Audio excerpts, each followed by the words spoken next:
Perkenalkan, kami dari kelompok 2 akan membahas mengenai pengertian moral, hubungan moral dan etika, amoral dan immoral, dan hukum dan moral. Pertama-tama kami akan memperkenalkan anggota-anggota dari kelompok 2, yaitu terdiri dari Julianto, Astrid Yolanda, Noberti Muni, Ayu Farida, dan Berry Bryandel. Moral. Apa itu moral? Secara umum, moral adalah suatu hukum, perilaku yang diterapkan kepada setiap individu dalam bersosialisasi dengan sesama, terjalin rasa hormat dan menghormati antar sesama. Menurut Sonny Keraf, moral adalah sesuatu yang dapat dipakai sebagai dasar untuk menentukan tindakan seseorang yang dianggap baik atau buruk di dalam suatu masyarakat.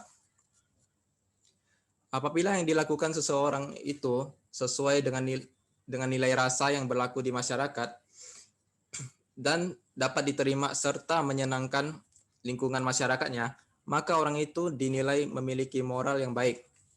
Begitu juga sebaliknya. Dengan kata lain, istilah moral merujuk pada tindakan perilaku seseorang yang memiliki nilai positif sesuai dengan norma yang ada di suatu masyarakat. Tujuan moral terdiri dari 3, yaitu untuk menjamin terwujudnya harkat dan martabat pribadi seseorang dan kemanusiaan. Yang kedua, untuk memotivasi manusia agar bersikap dan bertindak dengan penuh kebaikan dan kebijakan yang didasari atas kesadaran, kewajiban yang dilandasi moral. Dan yang ketiga, untuk menjaga keharmonisan hubungan sosial antar manusia, karena moral menjadi landasan rasa percaya terhadap sesama. Berikutnya, fungsi-fungsi moral. Terdiri dari 3, yaitu membuat manusia lebih bahagia secara rohani dan jasmani, dikarenakan menuaikan fungsi moral, sehingga tidak ada rasa menyesal, konflik batin, dan perasaan berdosa atau kecewa. Yang kedua, moral dapat memberikan wawasan masa depan kepada manusia, baik sanksi sosial maupun konsekuensi dalam kehidupan, sehingga manusia akan penuh pertimbangan sebelum bertindak. Dan yang ketiga, moral dalam arti diri manusia juga dapat memberikan landasan kesabaran dalam bertahan dalam setiap dorongan naluri dan keinginan atau nafsu yang mengancam harkat dan martabat pribadi. Macam-macam moral sebagai berikut. Yang pertama, moral ketuhanan. Moral ketuhanan dimaknai sebagai semua hal yang berkaitan dengan keagamaan atau kepercayaan sebagai macam moral yang bersifat religius, bersumberkan dari ajaran agama tertentu, dan memiliki pengaruh yang relatif terhadap diri seseorang.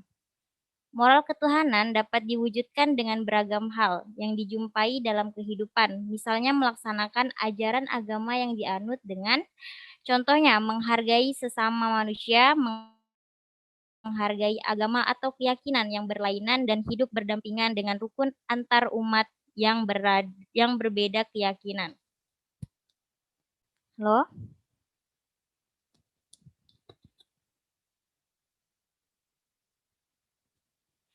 Yang kedua, moral ideologi dan filsafat. Moral ideologi filsafat merupakan moral yang berhubungan dengan semangat kebangsaan, kepatuhan, serta kesetiaan kepada bangsa dan negara dengan mencapai tujuan yang hendak dicapai secara bersamaan. Moral ideologi dan filsafat diwujudkan melalui menjunjung tinggi nilai-nilai yang penting dari dasar negara Indonesia, yaitu Pancasila. Contohnya, menolak ideologi asing atau berasal dari luar yang mungkin saja dapat mengubah esensi dasar negara Indonesia. Yang ketiga, moral etika dan kesusilaan. Moral etika dan kesusilaan bermakna segala sesuatu yang berkaitan dengan aspek kesopanan, kesusilaan yang dijunjung tinggi oleh masyarakat pada wilayah tertentu, serta secara meluas mengacu pada fondasi bangsa dan negara dari perspektif kebudayaan. Moral etika dan kesusilaan diwujudkan melalui menghargai perbedaan pendapat dari orang yang berlainan, baik dalam hal perkataan ataupun perbuatan. Contohnya, mengucapkan salam kepada orang lain apabila berinteraksi atau berjumpa di jalan. Yang keempat, moral disiplin dan hukum. Moral disiplin dan hukum bermakna segala sesuatu yang berkaitan dengan ketentuan pada tata aturan secara profesional dan hukum yang berlaku di masyarakat dan juga secara meluas mencakup negara. Moral disiplin dan hukum dapat dicontohkan misalnya melakukan kegiatan berdasarkan tata peraturan yang berlaku.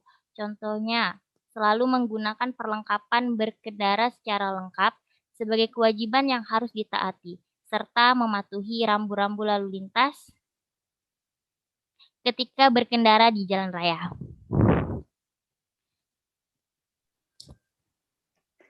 Hubungan antara moral dan etika. Moral berasal dari bahasa Latin yaitu moralis. Istilah moral pada umumnya digunakan untuk menyebut individu ke individu lainnya dalam tindakan sosial yang bernilai positif atau merujuk ke hal-hal yang baik.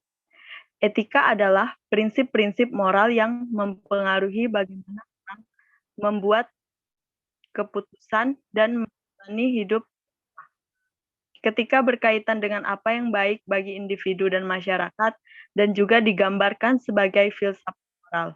Bagaimana menjalani kehidupan yang baik, hak tanggung jawab kita.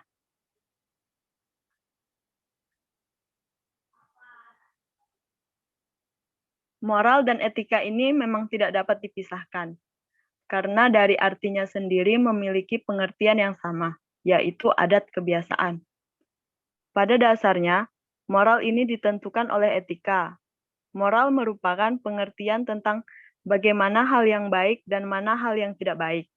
Sedangkan etika itu sendiri adalah tingkah laku yang dilakukan oleh manusia berdasarkan hal-hal yang sesuai dengan moral itu tadi. Etika juga diartikan sebagai filsafat bidang moral yang mengatur bagaimana manusia harus bertindak. Etika dan moral ini memberi petunjuk tentang bagaimana cara hidup dengan baik, di mana petunjuk ini biasanya bersumber dari agama dan kebudayaan tertentu.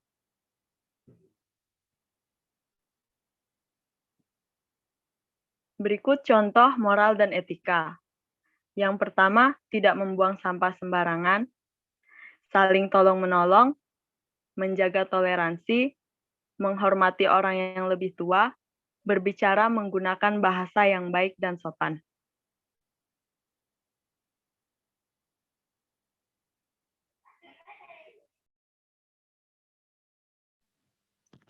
Oke, immoral dan amoral.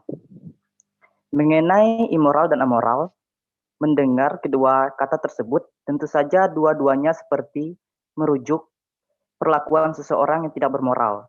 Perilaku yang tidak bermoral yang dimaksud adalah orang-orang yang tidak memiliki nilai positif di mata manusia lainnya.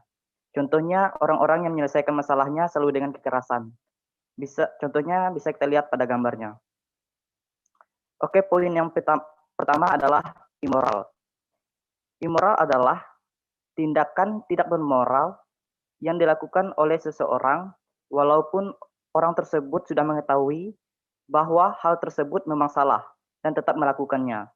Contohnya immoral yaitu merokok, memukul, dan minum minuman beralkohol. Contohnya bisa kita lihat pada gambar. Poin yang kedua yaitu amoral. Amoral adalah suatu tindakan tidak bermoral juga yang dilakukan oleh seseorang karena kurangnya pengetahuan, memiliki kelainan, atau belum cukup umur. Contohnya yaitu orang gila atau orang tidak waras. Maksudnya adalah seperti ketika kita melihat orang gila di jalan yang berjalan tanpa mengenai busana apapun. Kita tidak mungkin bisa bilang itu bejat, karena walaupun kita bilang seperti itu, mereka juga tidak akan mengerti. Hal itu juga sama dengan seperti anak kecil yang telanjang ketika ada tamu di rumah. Mereka tidak mengerti bahwa berlari tanpa busana adalah hal yang atau suatu yang tidak sopan.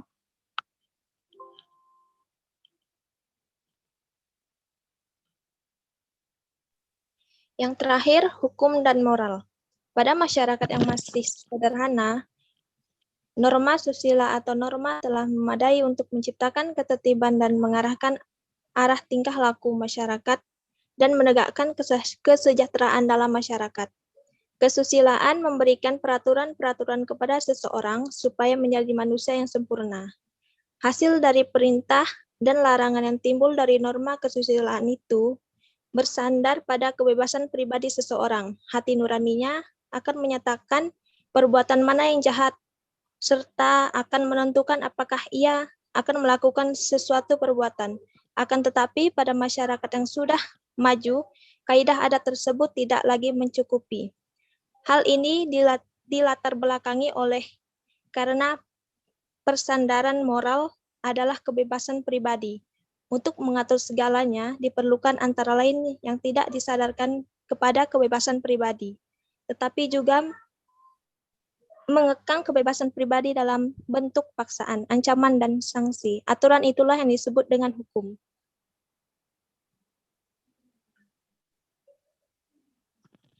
Pembahasan tentang hubungan antara hukum dan moral adalah salah satu topik penting dalam kajian filsafat hukum. Dalam kajian hukum barat, antara hukum dan moral memang mempunyai kaitan erat, tetapi hukum tidak sama dengan moralitas. Hukum mengikat semua orang sebagai warga negara, tetapi moralitas hanya mengikat orang sebagai individu. Dikatakan dalam teori pemisahan antara hukum dan moralitas bahwa hukum adalah suatu hal yang moralitas adalah hal lain. Atau dengan kata lain, hukum dan moralitas tidak selalu sisi lain dari mata uang yang sama. Ini tidak berarti bahwa hakim atau jaksa hanya memberikan perhatian terhadap hukum dan tidak memberikan perhatian terhadap moralitas. Sebenarnya hukum yang baik berasal dari moralitas yang baik, dan moralitas yang baik melahirkan hukum yang baik pula. Perbedaan serta hubungan hukum dan moral. Pada umumnya, perbedaan dan hubungan antara hukum dan moral dapat dijelaskan sebagai berikut. Yang pertama, hukum itu lebih dikodifikasikan dengan demikian lebih pasti dan objek daripada moralitas yang tidak tertulis. Yang kedua, hukum mengatur perbuatan lahiriah atau legalitas, sementara moral lebih menyangkut sikap batin manusia. Yang ketiga, moralitas adalah isi minimum dari hukum. Hukum dan moralitas hanya berbeda dari sisi formal, tetapi tidak ada perbedaan mendasar dari segi substansi, baik norma hukum maupun norma moral. Kedua-duanya sama-sama mengatur perilaku manusia. Yang keempat, sanksi yang berkaitan dengan hukum berbeda dengan sanksi yang berkaitan dengan moralitas. Hukum untuk sebagian besar dapat dipaksakan. Pelanggar akan terkena hukuman, tetapi norma etis tidak bisa dipaksakan, sebab paksaan hanya menyentuh bagian luar, sedangkan perbuatan etis justru berasal dari dalam. Satu-satunya sanksi di bidang moralitas hanya hati yang tenang. Terima kasih.